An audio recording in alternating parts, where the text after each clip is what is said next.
Hello दोस्तों स्वागत है आपका डिफेंस इंस्टीट्यूट औरैया के ऑफिशियल यूट्यूब चैनल पर। जैसा कि दोस्तों आप लोग जानते हैं कि सिटिंग अरेंजमेंट के पिछले 4 लेक्चर हम लोग कंप्लीट कर चुके हैं और ये आज है 5वां लेक्चर। आज सिटिंग अरेंजमेंट को हम पूरी तरीके से ख़त्म कर देंगे। ठीक है, चलिए इसको देखते हैं कि इसमें क्या सवाल हैं और आज क्या खास रहने वाला है। चलो भाई, सबसे पहले क्वेश्चन नंबर 28 की बात कर लेते हैं। आप लोगों को पता है कि आपको क्या करना है। सबसे पहले आपको वीडियो को पॉज करना है और क्वेश्चन को खुद से लगाने की कोशिश करनी है।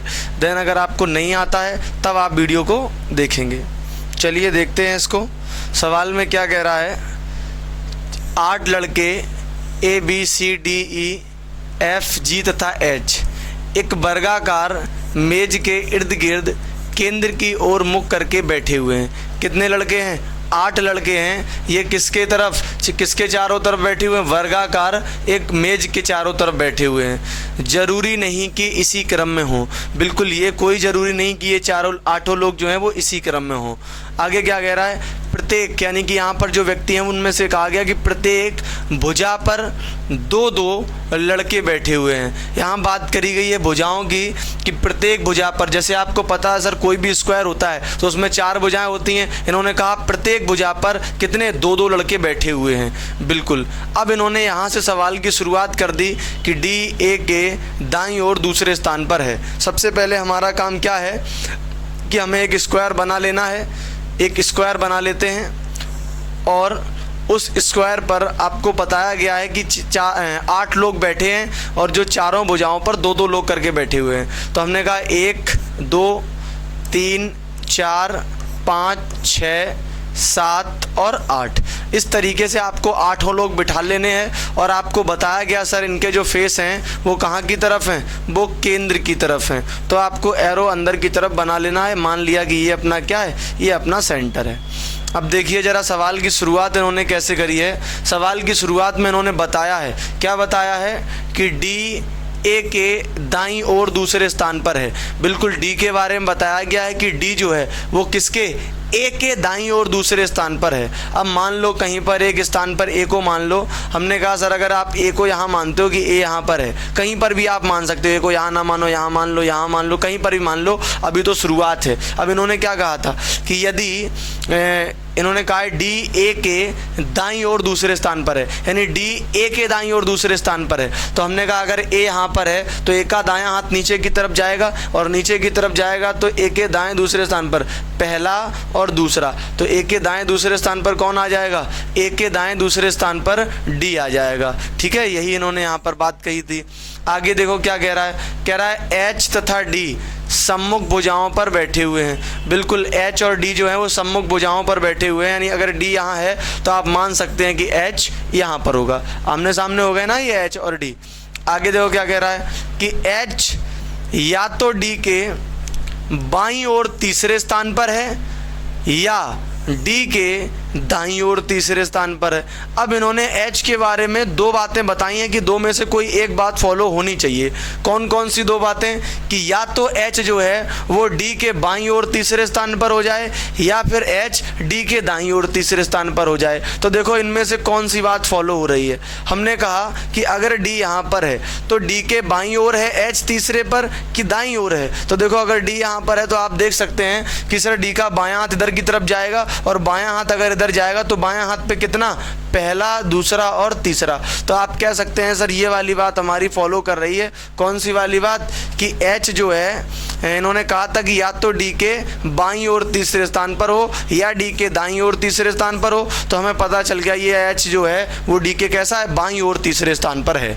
आगे देखो क्या कह रहा है। कह रहा है A तथा B समान भुजा पर बैठे हैं। बिल्कुल, अब A और B के बारे में बात करी गई कि A और B जो है वो समान भुजा पर बैठे, एक ही भुजा पर बैठे हैं। हमने कहा सर अगर A यहाँ पर था तो आप मान सकते हैं यहाँ पर क्या होगा? B हो जाएगा। तो A और B कैसी? समान भुजा पर हो गए। ठीक है, आगे देखो क्या कह रहा है। आगे कह रहा है कि ई एच अथवा डी का पड़ोसी नहीं है। अब ई से रिलेटेड एक बात कही गई है कि ई जो है वो ना तो एच के बगल में आएगा और ना किसके बगल में आएगा, डी के बगल में आएगा। ध्यान देना इस बात को, ई जो है वो ना तो एच के बगल में आएगा ना ही किसके बगल में, डी के बगल में आएगा, क्योंकि इन्होंने बताया है कि ई एच अथवा डी का पड़ोसी नहीं है। अच्छा, अगर ई एच का पड़ोसी नहीं है तो आप समझ गए सर यहाँ पर नहीं आ सकता ई, अगर डी का पड़ोसी नहीं है यहाँ पर नहीं आ सकता, इसका मतलब इनमें से कहीं पर ई आ जाएगा। तो मान लेते किसी एक जगह पर क्या यहाँ पर ई आ गया। अच्छा, और क्या बात कही गई है, एफ जो है वो ई तथा एच का पड़ोसी नहीं है। एफ जो है वो ना तो ई का पड़ोसी है और ना ही किसका, एच का पड़ोसी है ना। एफ जो है वो ई का भी पड़ोसी नहीं है और किसका पड़ोसी नहीं है, एच का पड़ोसी नहीं है। अगर एच का पड़ोसी नहीं है इसका मतलब यहाँ पर नहीं आएगा, है ना। एच का पड़ोसी नहीं है तो इसका मतलब कहाँ पर, यहाँ पर नहीं आएगा। ठीक, ई का पड़ोसी नहीं है इसका मतलब, हाँ ई का अगर पड़ोसी नहीं है इसका मतलब यहाँ पर नहीं आएगा। तो ई आप यहाँ पर कर लो, ई यहाँ पर, ई आप यहाँ पर कर लो, यहाँ पर ध्यान देना इधर। ई अगर यहाँ पर है, इन्होंने बताया कि एफ जो है वो ना तो ई का और ना ही एच का पड़ोसी है। ई का पड़ोसी नहीं इसका मतलब यहाँ पर नहीं आ सकता, एच का नहीं है तो यहाँ पर नहीं आ सकता, तो यहाँ पर आ जाएगा, कौन आ जाएगा, एफ आ जाएगा। ठीक, अब आपके पास दो स्थान बचे हैं, कौन कौन से, एक ये वाला और एक ये वाला। अब इन दोनों जगहों पर आपको क्या भरना है, जो आपके दो व्यक्ति बचे हैं, कौन कौन से बचे हुए हैं देखो ज़रा। आपके थे ए बी सी डी, हाँ अच्छा सी एक तो बचा हुआ, अभी सी कहीं नहीं भरा है, और कौन सा बचा है, और बचा हुआ है जी। यानी कि सी और जी के बारे में कोई बात यहाँ पर कंफर्म नहीं कही गई है। तो आप यही कहोगे सर या तो सी यहाँ पर आएगा तो जी यहाँ पर आ जाएगा, और अगर जी यहाँ पर आया तो यहाँ पर क्या आ जाएगा, सी आ जाएगा।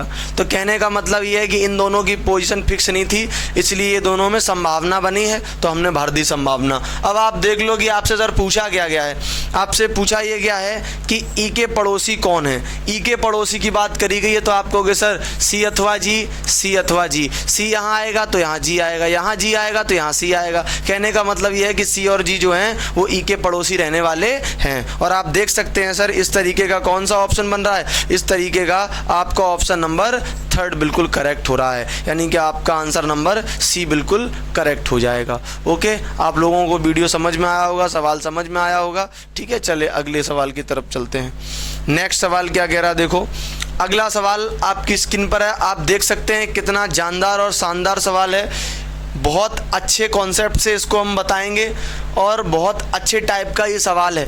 लास्ट लेक्चर ये है, इसलिए इसमें हमने सारे ही सवाल जो हैं, जितने भी सवाल इसमें इंक्लूड किए हैं वो बहुत बेहतरीन कॉन्सेप्ट वाले इंक्लूड किए हैं कि जनरली जो आपको देखने को नहीं मिलते, आपको पढ़ने को नहीं मिलते हैं। ये हमने सारे ही सवाल प्रीवियस ईयर से कलेक्ट करके आपके लिए यहाँ पर स्पेशली लेकर आए हैं। तो इन सवालों को ध्यान से पढ़ना। देखने में आपको सवाल ये बड़े लग सकते हैं लेकिन बिल्कुल आसान तरीके से हम यहाँ पर आपको बताने वाले हैं। जितने भी सवाल हम आप लोगों के लिए लाए हैं ये सवाल स्पेशली फॉर यूपी पुलिस और यूपी एसआई के लिए हैं। टारगेट आपका क्या चल रहा है, यूपी पुलिस और यूपी एसआई स्पेशल है इन्हीं के लिए, और इन्हीं के प्रीवियस ईयर कलेक्ट करके आपके लिए लाए जा रहे हैं। इसलिए सवालों को बहुत ही ध्यान से पढ़ना है, वीडियो को थोड़ा भी स्किप नहीं करना है, लगातार आपको हर सवाल को सीखते चलना है। एक भी बात आपको ऐसी अतार्किक नहीं बताई जाएगी जो आपके एग्जाम पॉइंट ऑफ व्यू से ना हो। सारी चीज़ें यहाँ पर लॉजिकल बताई जाएंगी, बिल्कुल आपके एग्जाम ओरिएंटेड चीज़ें होंगी।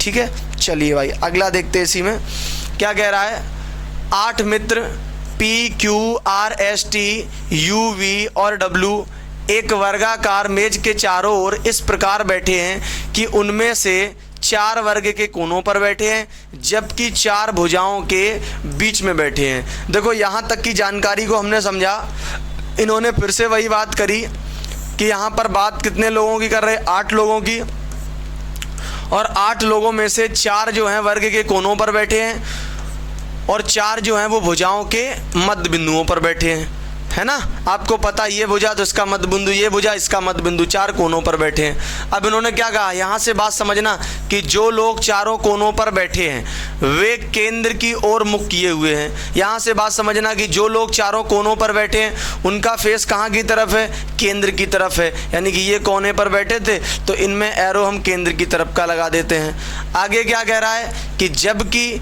जो भुजाओं के बीच में बैठे हुए हैं वो बाहर की ओर मुख किए हुए हैं। यानी कि जो लोग भुजाओं के बीच में बैठे हैं उनका फेस कहाँ की तरफ है, बाहर की तरफ है। तो हमने कहा इनमें एरो कहाँ की तरफ लगाना है आपको, इनमें आपको एरो लगाना है बाहर की तरफ लगा देना है। क्लियर हो गई बात। अच्छा, अब अपना एक्चुअल सवाल शुरू हुआ, यहाँ से चीज़ों को हम करना चालू करेंगे। क्या कह रहा है देखो कि P जो केंद्र की ओर मुख किए हुए है। अब यहाँ पर स्पेशली P के बारे में बात करी गई है कि P जो है वो किसकी ओर, केंद्र की ओर मुख किए हुए है। अच्छा, हमने कहा 4 लोग आपके कॉर्नर वाले केंद्र की ओर मुख किए थे। इनमें से आप कहीं पर भी एक जगह P को मान लो हमने एक जगह सेलेक्ट कर ली ये वाली, और हमने कहा यहाँ पर कौन बैठा है, यहाँ पर मान लीजिए P बैठा। आप कहीं पर भी मान सकते हो, ठीक है। अगर हमने यहाँ पर P माना, अब इन्होंने P से जोड़कर क्या बात कही है कि P जो केंद्र की ओर मुख किए हुए है, U के दाईं ओर तीसरे स्थान पर बैठा है। बिल्कुल, अब इन्होंने P से जोड़कर ये बात कही है कि P जो केंद्र की ओर मुख किए हुए तो बैठा है, वही व्यक्ति P U के दाईं ओर तीसरे स्थान पर है। यानी कि P को हमें U के दाईं भी करना है, दाएं भी करना है, और दाईं ओर कितना, तीसरे स्थान पर करना है। तो अब देखो कि आप U को कहाँ बिठा लो कि उसके दाएं तीसरे पर आपका P बन जाए। तो हमने कहा इसको बिठाने का एक ही तरीका है कि अगर सर आप U को यहाँ पर करते हो, कहाँ पर, इस जगह पर अगर आप U को कर लेते हो, तो आप देखो जरा ध्यान से, U का दायां हाथ नीचे की तरफ आएगा, और दायां हाथ अगर नीचे की तरफ आएगा, दायां तीसरा, पहला दूसरा तीसरा, तो बन गया क्या, P। अच्छा, कोई कहे सर यहाँ से दायां क्यों बन गया, क्योंकि भाई ये जो इनका फेस था वो कहाँ की तरफ था, वो बाहर की तरफ था, और बाहर की तरफ होगा तो दायां नीचे की तरफ चलेगा। कोई कहे सर यहाँ क्यों नहीं बिठाल सकते, यहाँ नहीं बिठाल सकते, ना ऊपर बिठाल सकते, क्योंकि वो बायां हो जाएगा, वो हो जाएगा आपका कैसा, बायां, जबकि यहाँ कहा कि कैसा गया था, वो दायां कहा गया था। इसका मतलब U यहीं पर आएगा।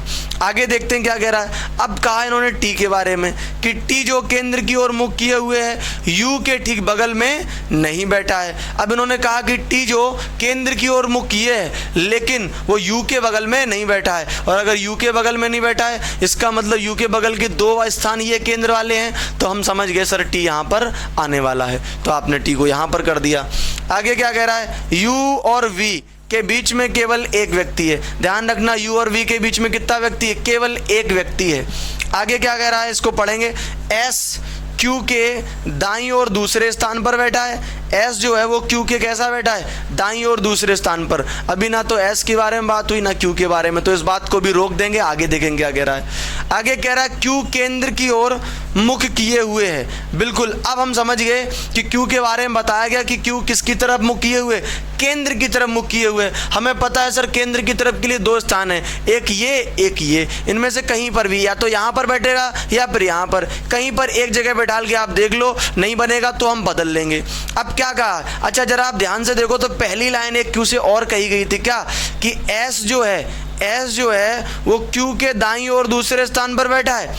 S किसके, Q के दाईं ओर दूसरे स्थान पर बैठा है। अगर Q यहाँ पर है तो इसका दायां हाथ ऐसे चलेगा, और दायां हाथ अगर ऐसे चलेगा तो दाएं दूसरे पर पहले दूसरे, यहाँ पर कौन आ जाएगा, यहाँ पर S आ जाएगा। ओके, आगे चलो बढ़ते हैं, क्या कह रहा है। अच्छा, पहले एक लाइन जो छूटी थी उसको भी देख लो एक बार। क्या कह रहा है, U और V के बीच में केवल एक व्यक्ति बैठा है। U और V के बीच में कितने व्यक्ति बैठे, एक व्यक्ति। हमने कहा सर U यहाँ पर है, तो या तो V यहाँ पर आएगा या V यहाँ पर आएगा, तो इनमें से कहीं पर भी एक जगह भर के आप देख लो। अभी आगे अगर गलत इसमें बनेगा तो हम बदल लेंगे, क्लियर हो जाएंगी चीजें।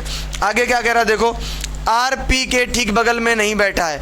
R किसके, R P के ठीक बगल में नहीं बैठा है। इसका मतलब सर P यहाँ पर है तो R यहाँ पर नहीं आएगा, तो बचा बचाया R यहाँ पर आ जाएगा, और आपके पास एक व्यक्ति बचा है W, तो यहाँ पर कौन आ जाएगा, यहाँ पर W आ जाएगा। इस तरीके से आप देख सकते हैं इतने बड़े से बड़े सवाल का हम लोगों ने कितनी आसानी से यहाँ पर 8 लोगों को बैठा लिया है। आप जान भी नहीं पाए होंगे और 8 के 8 लोग बैठ चुके हैं। क्लियर हो गई बात। तो इस तरीके से आपको चीज़ें समझनी है, और अगर आपको थोड़ा बहुत कम भी समझ में आता तो एक बार आप बैक करके वीडियो को देखेंगे तो आपको 100% चीज़ें समझ में आएंगी। और अगर आप हमारे साथ रेगुलर बने रहेंगे तो चीज़ें आपको समझ ही नहीं आएंगी, आप 100% उनको सीख भी जाओगे। ओके, और दूसरी चीज़ आप हमेशा ये याद रखना कि वीडियो को आपको लाइक करना है, आपको शेयर करना है ज़्यादा से ज़्यादा लोगों के पास। जो लोग पुलिस और UPSI की तैयारी कर रहे हैं उन लोगों तक आपको ये वीडियो पहुँचाना ही पहुँचाना है। ये आप लोगों की जिम्मेदारी है, और अच्छा से अच्छा कंटेंट देना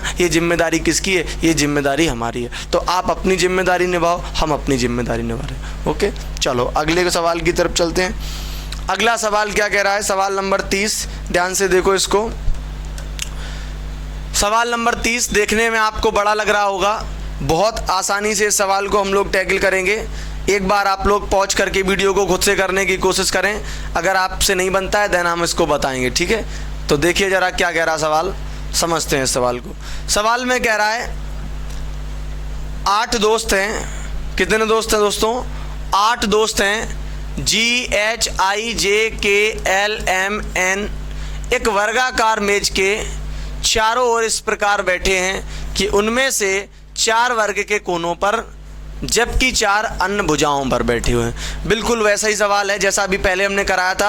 आपको कुछ नहीं करना है, आपको बिल्कुल उसी तरीके का वर्ग बना लेना है। और सबसे इम्पॉर्टेंट चीज़ जानते हैं क्या है, सबसे इम्पॉर्टेंट चीज़ ये है कि ये दोनों ही सवाल आपके प्रीवियस ईयर हैं। वो भी सवाल आपके प्रीवियस ईयर एग्जाम में आया था और ये भी सवाल आपके प्रीवियस ईयर एग्जाम में आया है। ये बात हमेशा आप याद रखते चलें, ठीक है। चलिए, तो 4 लोग जो हैं वो कॉर्नर पर बैठे हैं, 4 लोग भुजाओं के मध्य बिंदुओं पर बैठे हैं, बैठा लिए। अब बात आएगी इनके फेस की, तो कैसे कैसे इनका फेस है इस बात को भी हम लोग समझते चलते हैं। क्या कह रहा है इनके फेस के बारे में, देखिए सवाल में कह रहा है कि जो लोग भुजाओं के मध्य बिंदुओं पर बैठे हुए हैं, जो लोग 4 कोनों पर बैठे हैं वे केंद्र की ओर हैं, जो मध्य बिंदुओं पर बैठे हुए हैं वे बाहर की ओर हैं। यानी कि जो कोनों पर बैठे हैं वो केंद्र की तरफ देख रहे हैं तो एरो ऐसा लगा लो, जो भुजाओं पर बैठे हैं वो कहाँ की तरफ देख रहे हैं, वो बाहर की तरफ देख रहे हैं तो एरो कहाँ की तरफ लगा लो, बाहर की तरफ लगा लो।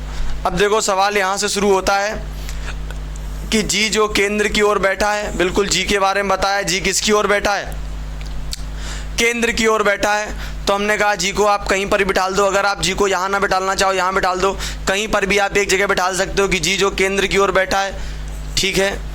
आगे देखो क्या कह रहा है, एल के दाईं ओर तीसरे स्थान पर बैठा है, जी जो केंद्र की ओर बैठा है वो एल के दाईं ओर तीसरे स्थान पर है। अब आप कहेंगे सर अगर हम एल को यहाँ बिठाल दें तो दायां हाथ नीचे की तरफ जाएगा, हमने कहा भाई बिल्कुल जाएगा, दायां हाथ तीसरा, पहला, दूसरा, तीसरा, तो ये एल के दाईं ओर तीसरे स्थान पर हो गया, कौन सा, जी हो गया, ठीक है। आगे कह रहा है कि के जो केंद्र की ओर मुख करके बैठा है, के जो है वो केंद्र की ओर मुख करके बैठा है, वो एल का निकटतम पड़ोसी नहीं है, एल का निकटतम पड़ोसी नहीं है। अगर एल का पड़ोसी नहीं, इसका मतलब ना तो यहाँ पर आएगा ना यहाँ पर आएगा, तो बचा बचा एक स्थान यहाँ पर कौन आ जाएगा, यहाँ पर आपका के आ जाएगा। आगे देखो कह रहा है एल और एम के बीच में केवल एक व्यक्ति है, एल और एम के बीच में अगर एक व्यक्ति है, आप कहोगे सर एल यहाँ पर है तो एम यहाँ पर भी आ सकता है, एम यहाँ पर भी आ सकता है। तो अभी इस लाइन को रोको, आगे देखेंगे क्या कह रहा है। आगे कह रहा है कि जे एच के दाईं ओर दूसरे स्थान पर बैठा है और एच जो है वो केंद्र की ओर मुख करके बैठा है। बिल्कुल, जे जो है वो एच के दाईं ओर दूसरे स्थान पर बैठा है और एच केंद्र की तरफ बैठा है। तो हमने कहा एच को अगर आप केंद्र की तरफ बैठाना चाहते हो तो अगर आपने एच को यहाँ पर बैठाला तो आपको पता है कि सर जे एच के दाईं ओर है, एच के दाईं ओर, तो इसके हिसाब से दायां हाथ नीचे की तरफ आएगा और दायां हाथ नीचे की तरफ आएगा तो दाएं दूसरे स्थान पर यहाँ पर जगह है क्या, नहीं जगह है। इसका मतलब एच यहाँ पर नहीं बैठेगा और अगर एच यहाँ पर नहीं बैठेगा तो आप समझ गए सर एच कहाँ बैठेगा, एच यहाँ बैठेगा। और अगर एच यहाँ बैठेगा तो आपको पता है सर यहाँ के हिसाब से एच का दायां हाथ ऊपर से जाएगा और ऊपर से जाएगा तो दाएं दूसरे यहाँ पर जगह मिल जाएगी आपको। किसकी जगह मिल जाएगी, आपको जगह मिल जाएगी जे की, ठीक है। किसकी मिल जाएगी, जे की। इन्होंने कहा था एच केंद्र की ओर मुख करके बैठा है तो हमने कहा बिल्कुल एच केंद्र की तरफ मुख करके बैठा हुआ है और जे और एच के दाईं ओर दूसरे स्थान पर है तो दायां दूसरा भी हो गया। आगे क्या कह रहा है, आई जी का निकटतम पड़ोसी नहीं है, आई जो है वो जी का निकटतम पड़ोसी नहीं है। इसका मतलब इन दोनों जगहों पर आई नहीं आएगा और इन दोनों जगहों पर आई नहीं आएगा तो आई कहाँ आएगा, आई यहाँ पर आएगा। अच्छा, आप लोगों को पता है दोस्तों एक लाइन छूट गई थी हमारी, क्या, कि एल और एम के बीच केवल एक व्यक्ति बैठा है। तो एल अगर यहाँ है तो आप समझ गए सर यहाँ पर क्या आएगा, यहाँ पर आपका एम आएगा और यहाँ पर अगर एम आ गया तो अब एक स्थान बचा हुआ है जहाँ पर क्या आ जाएगा, जहाँ पर एन आ जाएगा। और अब आप देख सकते हैं कितनी आसानी से इतने बड़े सवाल का जवाब हमने बिल्कुल जस्ट पढ़ते पढ़ते ही दे दिया है ना। तो आप भी ऐसा ही देंगे। तो ज़रा देखते हैं आपसे क्या पूछा गया। इसमें कह रहा है कि दिए गए विकल्पों में से 3 एक निश्चित तरीके से एक समान है और इस प्रकार एक समूह बनाते हैं तो निम्नलिखित में से कौन सा उस समूह से संबंधित नहीं है। इनमें से आपसे पूछा गया है कि 4 जो हैं एक तरीके से समूह बनाते हैं और एक संबंधित नहीं है। तो आपने देखा LMJI। आप कहोगे सर L जो है वो बाहर की ओर है, M जो है वो भी बाहर की ओर है और I जो है वो भी बाहर की ओर देख रहा है, लेकिन केवल और केवल कौन J जो है वो बाहर की ओर नहीं देख रहा है, वो कहाँ की ओर, अंदर की तरफ देख रहा है। तो यही अलग है। आप टिक कर दोगे सर कौन सा सही है, J वाला बिल्कुल आंसर सही है। ओके, आई होप आप लोगों को सवाल समझ में आया होगा, और समझ में आया है तो वीडियो को आप लाइक ज़रूर करते जाएं। ठीक है, चलिए भाई आगे की तरफ चलते हैं। अगला सवाल 31 नंबर देखिए, बहुत छोटा सा सवाल है। आप लोग वीडियो को पॉज करके खुद से करने की कोशिश करो, बहुत आसानी से कर लोगे। छोटा सवाल है लेकिन ट्रिकी सवाल है। आप लोग देखोगे कि यहाँ पर किसकी बात करी गई है। सवाल को पढ़ते हैं जरा। कह रहा कुछ मित्र अष्टभुज स्थान पर एक एक कोने में बैठे हैं। कुछ मित्र जो हैं वो कैसे, अष्टभुज स्थान पर। ध्यान रखना, स्थान यहाँ पर बदल गया है, ना तो आपका व्रत है, ना ही आपका पंक्ति है, और ना ही आपका वर्ग है। अष्टभुज, अष्टभुज हमने बताया था जिस दिन कॉन्सेप्ट बताए थे कि अष्टभुज एक ऐसी आकृति होती है जिसमें टोटल साइड्स कितनी होती हैं, 8 होती हैं। ठीक है, क्या कह रहा है, मुख्य उनका बीच की ओर है। बिल्कुल हम लोग एक अष्टभुज बनाने की कोशिश कर रहे हैं। देखो अष्टभुज आप ऐसे बना सकते हो, और इसको ऐसे कर लो कि सबसे पहले एक इधर लाइन कर दो, एक इधर लाइन कर दो, उसके बाद इनको इस तरीके से ऐसे क्रॉस लगा दो। अब आप क्या करोगे, इनको ऐसे मिलाओगे अगर, तो ये जो आकृति आपकी बनेगी ये अष्टभुज से मैच करती हुई बनेगी। किससे मैच करती हुई, अष्टभुज से मैच करती हुई बनेगी। तो इस तरीके की कोई भी आपको आकृति बना लेनी है तो ये अष्टभुज बन जाएगा। ठीक है, और ये जो है इनकी क्या हो जाएंगी, ये इनकी साइड्स हो जाएंगी। ठीक, इस तरीके की आप आकृति बना लोगे तो ये क्या, अष्टभुज आकृति हो गई। अब आपको क्या करना है, देखो आपसे क्या पूछा गया है, आपसे ये कहा गया है महिमा तिरछे रूप से राम के सामने है। महिमा जो है वो किसके, तिरछे रूप से राम के सामने है। हमने मान लिया किसी भी एक कोने पर कि यहाँ पर मान लो महिमा बैठी हुई है। एक सेकंड रुकना, थोड़ा इसको और सही बनाते हैं ना।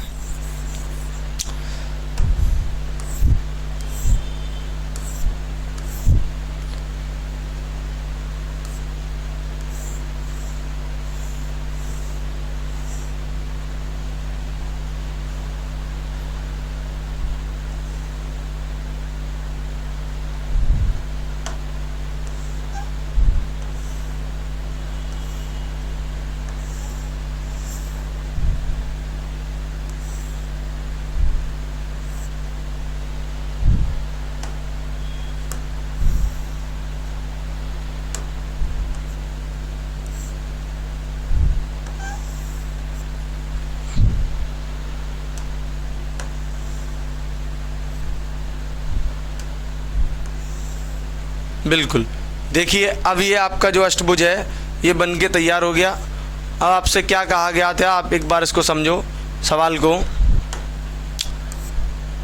ये देखो इस तरीके से आपको अष्टभुज एक बना लेना है। ठीक है, अष्टभुज आपने बना लिया। अब इसमें देखो सबसे पहले इन्होंने क्या कहा है, सबसे पहले सवाल में इन्होंने कहा है कि महिमा जो है वो तिरछे रूप से किसके सामने है, महिमा जो है वो तिरछे रूप से राम के सामने है। ठीक है, इस तरीके से आपने बना लेना है।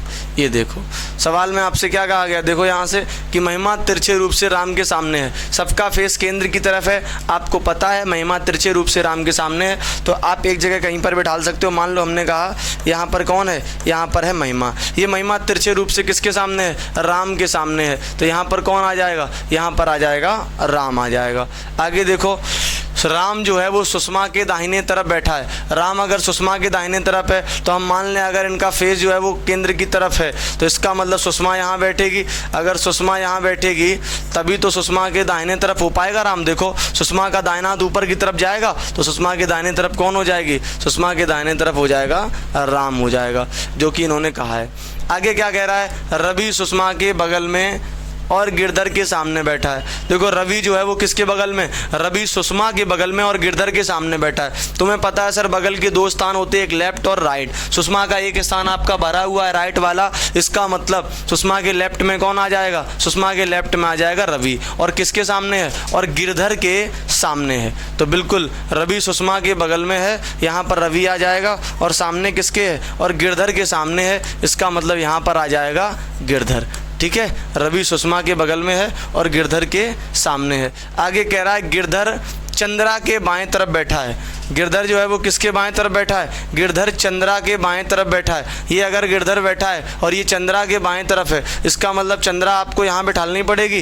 बोलो भाई, अगर चंद्रा यहाँ बैठेगी, उसका फेस केंद्र की तरफ होगा, तभी तो उसका बायां हाथ इधर होगा, और गिरधर जो है चंद्रा के बाएं तरफ बैठी हुई है, बिल्कुल ऐसे ही बैठेगी। ठीक है, आगे देखो क्या कह रहा है, सावित्री महिमा के दाहिने तरफ नहीं है। सावित्री अगर महिमा के दाहिने तरफ नहीं है, महिमा ये इसका दाहिना ये है, सावित्री अगर यहाँ नहीं है, इसका मतलब सावित्री यहाँ पर हो गई, बिल्कुल हो गई सर सावित्री यहाँ पर। सावित्री महिमा के दाहिने तरफ नहीं है तो यहाँ पर हो गई। और क्या कह रहा है, लेकिन शालिनी के सामने दाहिने तरफ है, लेकिन शालिनी के सामने है, शालिनी के सामने है, तो इसका मतलब सावित्री जो शालिनी के सामने है, तो यहाँ पर कौन आ जाएगी, यहाँ पर आ जाएगी शालिनी। तो हो गया ना कि जो सावित्री थी वो महिमा के दाएं ना होकर शालिनी के सामने है, तो शालिनी के सामने हो गई कौन, सावित्री। अब आपका चित्र पूरी तरीके से बन चुका है, और आप देखो आपसे क्या पूछा गया है, आपसे पूछा गया था शालिनी के दाहिने तरफ कौन बैठा है। अब आप कहोगे सर शालिनी तो ये रही, शालिनी का दाहिना है इधर जाएगा, तो शालिनी के दाहिने तरफ कौन बैठा है, रवि भाई साहब बैठे हैं, तो आपका ऑप्शन नंबर ए हो जाएगा। ओके, आप लोग इसी तरीके से सवालों को सीखते रहिए। ठीक है, चलिए भाई अगले सवाल की तरफ चलते हैं।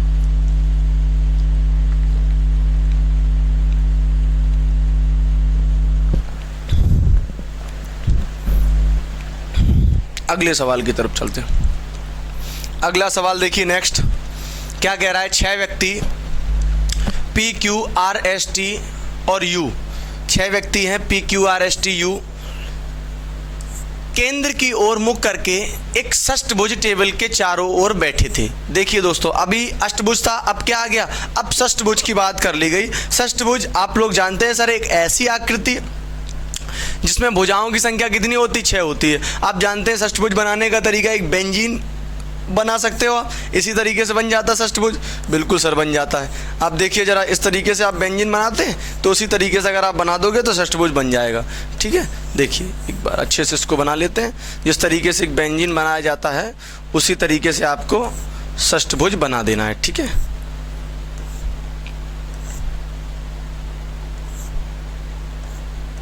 ये आपका बेंजीन बन गया, ये इसके जो कॉर्नर्स हो गए। ठीक है, समझना ज़रा ध्यान से।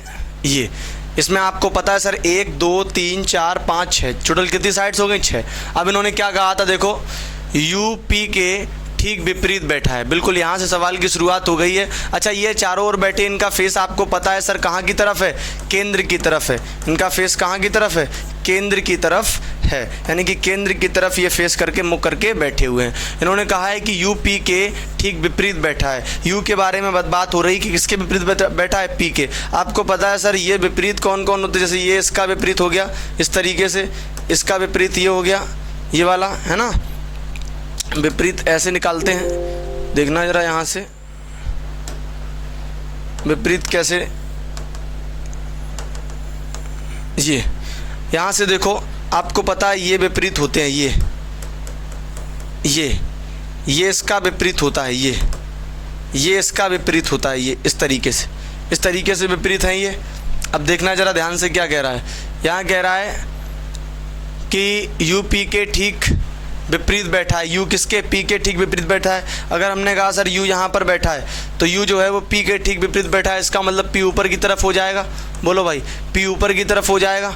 आगे क्या कह रहा है, जो बिल्कुल जो आर के तत्काल बाएं तरफ है, जो आर के तत्काल बाएं तरफ है। हमने आपको बताया था सर, कभी भी सवाल में जो आ जाए या जो से जोड़कर जो भी बात कही जाए, तो जो वहाँ पर रिलेटिव वर्ड होता है, रिलेटिव वर्ड जो किसके लिए आता है, बाद वाले के लिए आता है। तो आपने देखा सर यू और पी में बाद में कौन लिखा है, पी लिखा है, इसका मतलब जो है वो किसके लिए आया है, पी के लिए आया है। और जो से जोड़कर जो भी बात कही गई है वो किसके लिए कही गई, वो पी के लिए कही गई है। तो अब देखोगे आप क्या कि इन्होंने कहा था जो आर के तत्काल बाएं है, जो का मतलब पी, तो पी जो है वो आर के तत्काल बाएं है, पी आर के बाएं है। तो आप कहोगे सर आर को यहाँ कर दें तो आर का बायां हाथ ऊपर जाएगा तो आर के तत्काल बाएं हो जाएगा। हमने कहा सर बिल्कुल हो जाएगा। आगे देखो आगे क्या कह रहा है। आगे आप देखोगे सवाल में एस यू के एकदम दाएं बैठा है, एस जो है वो यू के एकदम दाएं बैठा, यू यहाँ बैठा तो एकदम दाएं एस यहाँ हो जाएगा। आगे और टी जो है वो पी और एस के बीच में बैठा है, टी जो है वो पी और एस के बीच में बैठा है। तो पी ये एस ये, तो यहाँ बीच में कौन बैठा है, यहाँ बीच में बैठा है आपका टी बैठा हुआ है। और अब आप देख सकते हैं सर एक स्थान बचा हुआ है, यहाँ पर कौन बैठा है, यहाँ पर आपका क्यू बैठा है। इस तरीके से पूरा सवाल हो गया। और अब आप देखो क्या पूछा गया था कि क्यू का बैठने का स्थान क्या है। तो क्यू का बैठने का स्थान आप देख सकते हैं सर, क्यू जो है वो टी के अपोजिट बैठा है। कहाँ बैठा है, टी के अपोजिट बैठा है। और आपका ऑप्शन नंबर ए बिल्कुल करेक्ट हो जाएगा। देखिए दोस्तों बिल्कुल प्रीवियस ईयर सवाल था, कितना आसान सवाल था, आप लोगों ने बिल्कुल इसको चुटकियों में उड़ा दिया होगा, है ना। चलो भाई अगले सवाल की तरफ चलते हैं। अगला सवाल देखो बहुत अच्छा सवाल है, पूरी स्क्रीन में बिल्कुल भर के सवाल आया है ना। और प्रीवियस ईयर सवाल है, बहुत अच्छा इंपॉर्टेंट सवाल है। आप इसको समझोगे तो आपको भी बहुत अच्छा लगेगा सवाल, एक बार आप पढ़ के खुद से देखिए, ठीक है। चलो भाई क्या कह रहा है सवाल देखो जरा। एक इमारत में 5 सिनेमा हॉल हैं। देखिए ज़रा बहुत इंपॉर्टेंट सवाल है। एक इमारत में 5 सिनेमा हॉल हैं, हॉल 1, हॉल 2, हॉल 3, हॉल 4 और हॉल 5। वे एक के ऊपर एक हैं। हॉल 1 सबसे नीचे, तो हॉल 2 इसके ऊपर और इसी तरीके से हैं। कहने का मतलब ये है, इन्होंने ये कहा है कि एक कोई बिल्डिंग बनी है, ये मान लो 5 मंजिला बिल्डिंग है, उस 5 मंजिला बिल्डिंग में 5 हॉल हैं। हर एक उस पे हर एक फ्लोर पे एक एक हॉल है ना। इन्होंने कहा था हॉल 1, हॉल 2, हॉल 3 और हॉल 4 और हॉल 5। सबसे नीचे हॉल 1, फिर हॉल 2, फिर हॉल 3, 4, 5, इसी तरीके से नीचे से ऊपर के क्रम में 5 हॉल हैं। और क्या कहा इन्होंने कि इन्हीं हॉल में 5 हॉल में क्या है, 5 सिनेमा हॉल हैं। ये 5 सिनेमा हॉल हैं और इन दिए गए हॉल में 5 फिल्में, कितनी फिल्में, 5 A, B, C, D और E प्रदर्शित हैं। बिल्कुल इन 5 सिनेमा हॉल में 5 फिल्में यानी मूवी प्रदर्शित चलाई जाती हैं। कैसे चलाई जाती हैं, क्या कह रहा है, केवल एक फिल्म किसी एक विशेष सिनेमा हॉल में प्रदर्शित की जाती है। कहने का मतलब ये है कि एक सिनेमा हॉल में सिर्फ एक ही फिल्म दिखाई जाएगी, 2 नहीं दिखाई जा सकती। आगे क्या कह रहा है, प्रत्येक फिल्म को केवल एक बार प्रदर्शित किया जाता है। दूसरी शर्त ये है कि प्रत्येक फिल्म को केवल एक बार चलाया जाएगा, किसी को डबल बार, 3 बार, 4 बार नहीं चलाया जाएगा, है ना। आगे देखो क्या कह रहा। हाँ, सवाल की यहाँ से शुरुआत कर दी कि मूवी ए एक सम संख्या वाले हॉल में प्रदर्शित किया गया है। इन्होंने सवाल की शुरुआत करी। इससे पहले हम अपने कुछ पॉइंट को यहाँ पर बना लेते हैं, कुछ आकृति कुछ अच्छी तरीके से बनाते हैं जिसमें हम इन चीज़ों को भरेंगे। तो क्या आकृति बनानी, इतने सवाल को पढ़कर जरा आप ध्यान से देखेंगे। सबसे पहले आप एक काम करो, क्या आपका काम ये रहेगा कि आप एक अच्छी सी आकृति बनाओ। आकृति कैसी बनाओगे, एक आप ऐसी लाइन, एक ऐसी लाइन और यहाँ पर नीचे से इनको मिला दो। यहाँ पर लिख दो, यहाँ पर क्या लिख दो कि यहाँ पर हॉल की बात हुई है ना, कितने हॉल की बात हुई है, देख लो। यहाँ पर आपको लिखना है कि एक तरफ हमें हॉल लिखना है और एक तरफ हमें लिखना है क्या, मूवी। एक तरफ हमें मूवी लिखना है या फिर आप कह दो कि हमें फिल्म लिखनी है, ठीक है। मूवी, या इन्होंने यहाँ क्या बात करी गई, सिनेमा, यानी कि हमें मूवी की बात करी गई, मूवी की, या फिर उसको क्या कहो, फिल्में कह दो, ठीक है। आगे देखो कितनी, 5। अब यहाँ पर आप 5 बना लो, ठीक है। सबसे पहले नीचे रहेगा क्या, नीचे रहेगा 1 नंबर वाला, नीचे 1, फिर 2, फिर 3, इसी तरीके से रहने वाला है। इसी तरीके से आप बनाओ जैसे इन्होंने हमें बताया है कि सबसे नीचे रहेगा मूवी नंबर 1, सबसे नीचे मूवी नंबर 1, मूवी नंबर 1 नहीं सॉरी, हॉल नंबर 1, सबसे नीचे रहेगा हॉल नंबर 1, H1 कह दो, फिर कह दो H2, यहाँ पर H3, H4, और H5। इस तरीके से 5 हॉल बन गए क्रम से, और इन 5 हॉल में 5 मूवी दिखाई जाएंगी। अब देखना ज़रा, सबसे पहले सवाल की शुरुआत क्या हुई है। सवाल की शुरुआत हुई है कि मूवी ई को एक सम संख्या वाले हॉल में प्रदर्शित किया गया है। बिल्कुल, मूवी ई जो है वो एक इवन नंबर वाले हॉल में प्रदर्शित की गई है, लेकिन आप देख रहे हो सर हॉल नंबर 4 और हॉल नंबर 2 दोनों ही सम संख्या वाले हॉल में हैं। तो अभी हम ऐसे कहाँ पर बिठाल दें? अभी आप ना भरो, अभी थोड़ा और पढ़ लो, आगे कुछ क्लियरिटी मिल जाए शायद। क्या कह रहा है आगे देखो कि मूवी बी को हॉल नंबर 1 में दिखाया गया है। देखो मिल गया कुछ ना कुछ क्लू। यहाँ इन्होंने सीधे बता दिया कि फिल्म नंबर बी को हॉल नंबर कहाँ दिखाया गया है, हॉल नंबर 1 में, और हॉल नंबर 1 यहाँ पर है। इसका मतलब हॉल नंबर 1 में कौन आएगी? फिल्म नंबर बी आएगी। तो यहाँ पर आपको भर देना है movie number B, hall number 1 में आ गई। अब क्या कहा गया है, आगे बढ़ो कि मूवी ए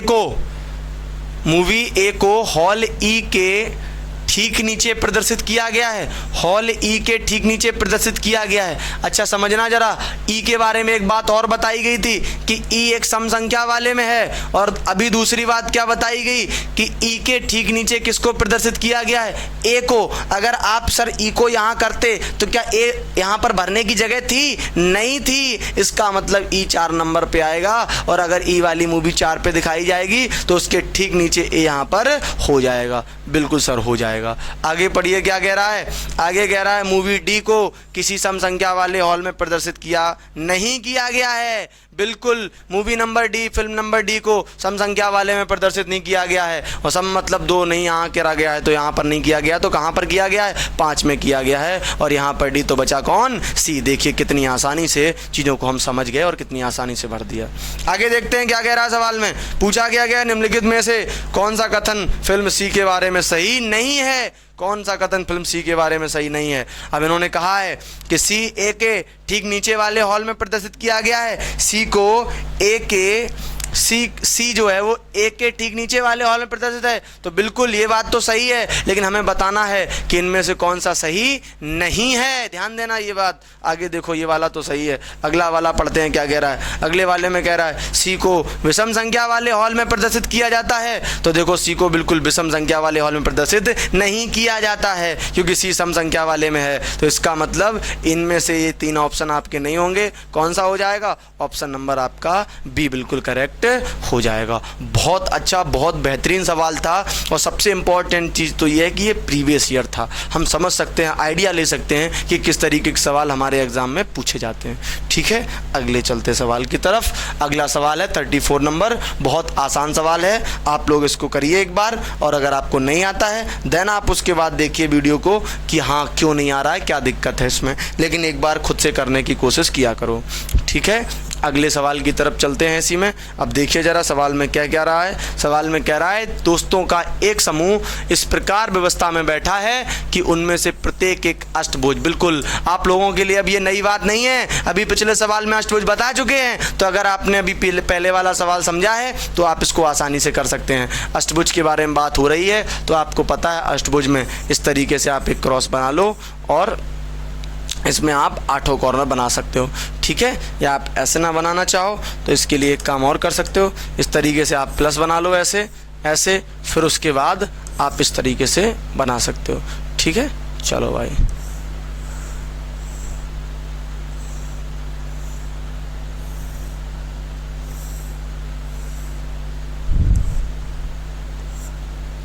ठीक है, इस तरीके से आपको अष्टभुज बनाना था।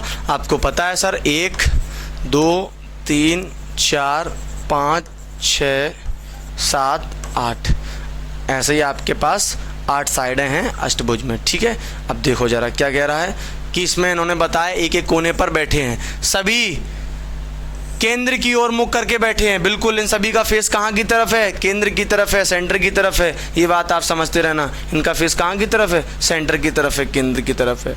आगे कह रहा है मेघा राधा के विकटवत सामने है, बैठी है। बिल्कुल मेघा के बारे में बात है कि मेघा जो है वो राधा के विकटवत कैसी है? सामने बैठी है। बिल्कुल राधा के विकटवत सामने बैठी है। तो हमने कहा अगर सर राधा को आप यहाँ करोगे, अगर आप राधा को यहाँ पर करते हो तो राधा के विकटवत सामने कौन हो जाएगी? मेघा हो जाएगी। तो यहाँ पर कौन हो गई? यहाँ पर आपकी मेघा होगी। ठीक है, आगे देखो आगे क्या कह रहा है मेघा सीमा के बाईं ओर बैठी है। अगर मेघा यहाँ बैठी है तो सीमा को यहाँ होना चाहिए? नहीं सर, यहाँ नहीं होना चाहिए, क्योंकि अगर सीमा को यहाँ कर दोगे तो सीमा के दाएं हो जाएगी। इसका मतलब सीमा को यहाँ पर होना चाहिए। सीमा ऊपर होगी तो सीमा के कैसा, सीमा नीचे की तरफ देख रही होगी तो बायां हाथ इधर जाएगा, और बायां हाथ अगर इधर जाएगा तो सीमा जो है, मेघा जो है सीमा के बाएं तरफ हो जाएगी। यही कहा गया है, मेघा सीमा के बाईं तरफ है। बिल्कुल सर।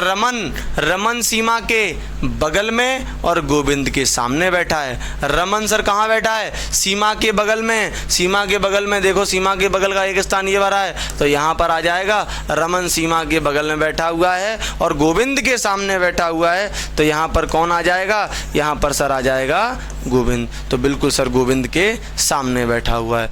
आगे देखो, गोविंद चंद्रा के दाईं ओर बैठा है। बिल्कुल, गोविंद किसके?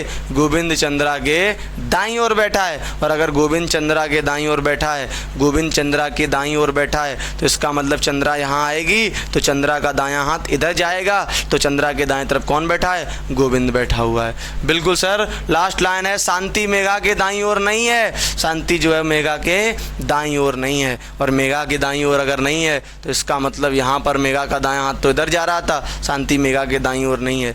अच्छा हाँ, शांति मेघा के दाईं ओर नहीं बैठी है, किंतु शशि के सामने बैठी हुई है। शशि के सामने बैठी हुई है। अच्छा, कोई सवाल में मिस्टेक हो रही क्या? मेघा जो है वो सीमा के बाईं ओर है। मेघा जो है सीमा के बाईं ओर है। हाँ, शांति मेघा के दाईं ओर नहीं है। शांति जो है मेघा के दाईं ओर नहीं है, किंतु किसके सामने है? किंतु शशि के सामने बैठी है। अच्छा, इसका मतलब यहाँ पर ये दायां नहीं है, यहाँ पर क्या है? यहाँ पर होना चाहिए बायां। क्या होना चाहिए? बायां। ठीक है, अगर यहाँ पर बायां होता, लेफ्ट होता अगर, तो देखो सवाल बनता, क्या बनता? सवाल को समझना। अगर यहाँ पर बायां होता तो आप समझ गए सवाल बनता कि शांति मेघा के बाईं ओर नहीं बैठी है। तो मेघा के बाईं ओर मतलब नीचे की तरफ, यहाँ शांति नहीं है तो शांति फिर यहाँ आ जाएगी, और शांति अगर यहाँ आ जाएगी तो अब आप देख सकते हैं कि सवाल में क्या कहा गया। इसका मतलब शांति यहाँ आएगी। देखना ज़रा ध्यान से, शांति यहाँ आएगी, और यहाँ अगर शांति आएगी, यहाँ पर अगर शांति आ जाएगी तो आप देखो यहाँ पर शांति हो गई, और क्या कहा है? किंतु शशि के सामने बैठी है। बिल्कुल, शांति किसके सामने बैठी है? शशि के। तो यहाँ पर कौन आ जाएगा? यहाँ पर आ जाएगा शशि। और अब आप देख सकते हैं आपका पूरा सवाल बन गया। और आपसे क्या कहा गया था? आपसे ये कहा गया था कि चंद्रा के सामने कौन बैठा है? चंद्रा के सामने कौन बैठा है? तो चंद्रा के सामने कौन बैठा है? चंद्रा के सामने आप देख सकते हैं सर सीमा बैठी है। कौन बैठा है? सीमा बैठी है। तो ऑप्शन नंबर आपका बी बिल्कुल करेक्ट हो जाएगा। ओके, चलिए भाई अगले सवाल की तरफ चलते हैं। अगला नेक्स्ट सवाल क्या कह रहा है? देखो जरा, स्क्रीन पर आपके आ चुका है। बिल्कुल आसान सवाल है, ध्यान से देखो, आप इसको कर सकते हो। देखो जरा क्या कह रहा है अगला सवाल। 4 लड़कियां तथा 4 लड़के एक वर्ग के केंद्र की ओर मुख करके बैठे हुए हैं। प्रत्येक वर्ग के कोनों पर तथा उनकी भुजाओं के मध्य बिंदुओं पर बैठे हैं। बिल्कुल 4 लड़के और 4 लड़कियों की बात है। एक वर्ग बना लो फटाफट, और इसमें पता है आपको 4 लोग बैठे हैं इस तरीके से केंद्र की तरफ मुख करके, भुजाओं के मध्य बिंदुओं पर, और 4 लोग जो हैं वो कॉर्नर पर बैठे हैं, और सभी का फेस कहाँ की तरफ है? सभी का फेस जो है वो आपके केंद्र की तरफ है। बिल्कुल कहाँ की तरफ है? केंद्र की तरफ है। अब आप देखोगे आपसे कहा क्या गया है? आपसे सिर्फ इतना कहा गया है कि मधु की स्थिति बिल्कुल मधु की स्थिति ऊषा के ठीक सामने विकट रूप में है। मधु की स्थिति ऊषा के ठीक सामने विकट रूप में है। अगर हमने कहा सर मधु यहाँ है, मधु की स्थिति जो है ऊषा के ठीक सामने विकट रूप में है, तो ठीक सामने ये विकट रूप ये वाला होता है, तो इसका मतलब ठीक सामने विकट रूप में वो किसके? ऊषा के। तो यहाँ पर कौन आ जाएगा? यहाँ पर ऊषा आ जाएगी। मधु की स्थिति ऊषा के ठीक सामने विकट रूप में है। बिल्कुल बिल्कुल है सर। आगे क्या कह रहा है? जो गीता के दाहिने ओर बैठी है। फिर आ गया सर जो किसके लिए आया? बाद वाले के लिए। बाद में कौन है? बाद में सर ऊषा है, यानी कि ऊषा के लिए बात है जो से जोड़ के, कि जो गीता के दाहिने ओर बैठी है। जो का मतलब कौन? ऊषा गीता के दाहिने ओर बैठी है, और ऊषा गीता के दाहिने ओर बैठी है, तो आप कहोगे सर गीता यहाँ पर आएगी, तो गीता का दाहिना हाथ ऊपर की तरफ जाएगा। बिल्कुल सर ऊपर की तरफ जाएगा। आगे क्या कह रहा है? गीता से अगला टॉम। गीता से अगला टॉम। अच्छा, गीता से अगला टॉम। मधु की स्थिति ऊषा के ठीक सामने विकर्णवत है। ऊषा के ठीक सामने विकर्णवत है। अच्छा, एक चीज़ और समझना, रुकना ज़रा। अगर हम आपसे कहें इस तरीके से बनाओ इस सवाल को, इन्होंने क्या कहा है, मधु की स्थिति ऊषा के ठीक सामने। हमने कहा सर अगर ऊषा यहाँ पर है, मधु की स्थिति ऊषा के ठीक सामने विकर्ण रूप में है, तो मधु यहाँ पर आ जाएगी। ठीक है, मान लो मधु यहाँ पर आ गई। सवाल में कोई मिस्टेक तो नहीं है? 4 लड़कियाँ था, 4 लड़के एक वर्ग के केंद्र की ओर, हाँ वर्ग ही तो है ये, केंद्र की ओर मुख करके बैठे हुए हैं। बिल्कुल, प्रत्येक वर्ग पर उनकी भुजाओं के मध्य बिंदुओं पर, प्रत्येक वर्ग के कोनों पर होना चाहिए, थोड़ी सी मिस्टेक है यहाँ पर, लिख लो प्रत्येक वर्ग के कोनों पर, प्रत्येक वर्ग के कोनों पर तथा उनकी भुजाओं के मध्य बिंदुओं पर बैठे हैं। मधु की स्थिति ऊषा के ठीक सामने विकर्णवत है। मधु की स्थिति जो है ऊषा के ठीक सामने विकर्णवत है। क्या कह रहा है कि ऊषा के ठीक सामने विकर्णवत है, जो गीता के दाहिने ओर बैठी है। जो गीता के दाहिने ओर बैठी है कौन? ऊषा। ऊषा के बारे में बात हो रही है कि जो गीता के दाहिने ओर बैठी हुई है। बिल्कुल, हाँ सही है, जो गीता के दाहिने ओर बैठी है। यहाँ पर ऊषा जो है गीता के दाहिने ओर, तो यहाँ पर कौन आ जाएगी? यहाँ पर आ जाएगी गीता। अब इन्होंने क्या कहा है कि गीता से अगला टॉम, आपको पता अगले का मतलब देखो क्लॉकवाइज डायरेक्शन में चलते हैं और क्लॉकवाइज में ऐसे ऊपर की तरफ चलेंगे। गीता से अगला टॉम, यहाँ पर कौन आ जाएगा? यहाँ पर आ जाएगा टॉम। गीता से अगला टॉम क्या कह रहा है? गीता से अगला टॉम गोपी के सामने है। किसके सामने है? गोपी के सामने है। तो देखो जरा, ये टॉम जो है गोपी के सामने, इसका मतलब यहाँ पर कौन आ जाएगा? यहाँ पर आ जाएगा गोपी। गीता से अगला टॉम गोपी के सामने है। जो फिर आ गया जो बोस के बाईं ओर बैठा है। जो किसके लिए आया? यहाँ पर गोपी के लिए आया है कि जो बोस के बाईं ओर बैठा है। बोस के बाईं ओर कौन बैठा है? गोपी। तो यहाँ पर बोस आ जाएगा, तो यहाँ पर बोस आएगा, तो बोस के देखो बोस यहाँ पर है, तो बोस का बायां हाथ नीचे की तरफ आएगा, तो बोस के बाईं ओर कौन बैठा है? गोपी बैठा हुआ है। आगे क्या कह रहा है? सीमा की स्थिति मधु के दाहिने ना होकर, सीमा की स्थिति मधु के दाहिने ना होकर, सीमा की स्थिति जो है मधु के दाहिने नहीं है। और अगर मधु के दाहिने नहीं है तो इसका मतलब यहाँ पर है, यहाँ पर कौन है? सीमा। सीमा की स्थिति मधु के दाहिने ना होकर, हाँ दाहिने ना होकर के सामने है। यहाँ पर कुछ मिसप्रिंट है, कोई नाम एक होगा, कोई भी एक नाम होगा। कौन सा नाम छूटा है? प्रेमा छूटा ऑप्शन में, प्रेमा। इसका मतलब यहाँ पर है क्या? सीमा की स्थिति मधु के दाहिने ना होकर किसके? प्रेमा, दाहिने ना होकर प्रेमा के सामने है। किसके? प्रेमा के सामने है। तो मान लो यहाँ पर कौन होगा? यहाँ पर प्रेमा हो जाएगी। अब आपसे पूछा है कि तो बोस के सामने कौन बैठा है? बोस के सामने कौन बैठा है? तो बोस के सामने आप देख सकते हो सर, बोस के सामने कौन बैठा है? गीता बैठी है। ऑप्शन नंबर ए आपका बिल्कुल करेक्ट हो जाएगा। क्लियर हो गई बात? ऑप्शन नंबर ए आपका बिल्कुल करेक्ट हो जाएगा। और ये आप देख सकते हैं कि आपके सामने 35 क्वेश्चन जो हैं वो हमने कंप्लीट करा दिए। और इसी तरीके से आपका पूरा चैप्टर सिटिंग अरेंजमेंट जो है वो बेसिक से लेकर टॉप लेवल तक आपका पूरा चैप्टर कंप्लीट हो चुका है। हमने चीज़ों को बहुत बेसिक से स्टार्ट किया है और बहुत हाई लेवल तक लेके इसको चले हैं, आपके लेवल के हिसाब से, यूपी पुलिस स्पेशली और यूपी एसआई के हिसाब से। हमने चीज़ों को बहुत आसानी से और हर टाइप के सवाल को इंक्लूड किया है इसमें, जिससे किसी भी टाइप का अगर सवाल आता है तो आपको ऐसा ना लगे कि सर ये टाइप हमें नहीं पढ़ाया गया, हमने नहीं पढ़ा है। हमने चीज़ों को बहुत आसानी से बताने की कोशिश करी है और हर टाइप के सवाल को इंक्लूड करा है। पिछले 5 लेक्चर में ये पूरा चैप्टर आपका A to Z हमने कंप्लीट करा दिया है। आपको ऐसा लग सकता है कि सर 5 लेक्चर लग गए इस पूरे चैप्टर को कंप्लीट करने में, तो देखो हम वो काम नहीं करते हैं कि आपको चीज़ों को छोड़ के बता दें अदर यूट्यूबर की तरह, तो वैसा काम हमारा नहीं है। हम चीज़ों को बिल्कुल बेसिक से और हाई लेवल तक का बताते हैं, जिससे जब आप पेपर में बैठो तो कभी आपको ये ना लगे कि हाँ ये चीज़ें हमें नहीं पढ़ाई गई हैं, अगर काश हम ये पढ़ लेते, अगर धोखे में हम रहे कि हाँ हमें सिटिंग अरेंजमेंट आता है, हमने पढ़ा था, लेकिन अगर हमें ये पढ़ाया जाता तो आज हमारा सिलेक्शन हो जाता। तो ऐसी कभी भी आप झूठी वो नहीं रख सकते हैं और आपको कभी ऐसा लगना नहीं चाहिए कि ऐसा हमारे साथ अगर होता तो हमें ऐसा हो जाता। सही? सही। इसके लिए हम पूरी कोशिश करते हैं कि पहले से ही इतनी चीज़ों को लेके चलो कि आपको एग्जाम में सोचना ना पड़े, कभी भी ये ना लगे आपको कि ये वाला टाइप हमने नहीं पढ़ा है, इस तरीके के सवाल हमें नहीं आते हैं। सारी चीज़ों को हमने बताया है, 5 लेक्चर में बताया है, 30-30, 35-35 मिनट के, 40 मिनट के लेक्चर रहे हैं, लेकिन हमने चीज़ों को कंप्लीट कर दिया है। अब आप कह सकते हो कि अगर आपने 5 लेक्चर पढ़े हैं तो कोई भी सवाल सिटिंग अरेंजमेंट का अगर आ जाता है तो 99% गारंटी है कि आपसे सवाल वो बन जाएगा, ठीक है। बाकी 1% में अगर आप सवाल नहीं बना पाते हो तो वो कहीं ना कहीं कमी आपकी ये रही होगी कि आपने वीडियो को ध्यान से नहीं देखा है। बाकी कोई 0% चांस नहीं है कि आपको सवाल ना आए, 110% आपको सवाल आएंगे। इसी तरीके से हम हर वीडियो के इसी तरीके से क्रमबद्ध लेक्चर लाएंगे।